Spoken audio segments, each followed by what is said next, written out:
Здравствуйте. Стучит, гремит, торопится. Что именно к вам так? Ой, дело какое-то затянутое, очень долго затянули какое-то дело, в котором очень нужно было решать что-то, да? Здесь у нас дело может быть связано с каким-то королем Пентакли. О.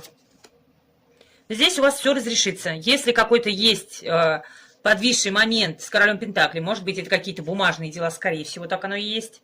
Говорят, что все здесь, в конце концов, с этим человеком можно будет договориться, все это разрешить, решить. Здесь, может, даже могут показывать недоделанные какие-нибудь ремонты, да? Вот. Здесь все решится в вашу сторону. Благополучно, резко. Но вот говорят, что вот надо будет как-то резко себя повести и вот этой вот резине не давать никак тянуться. Вот этого вот повешенного все-таки надо мечом рубануть. Чтобы вы можете это сделать, здесь просто так не покажут.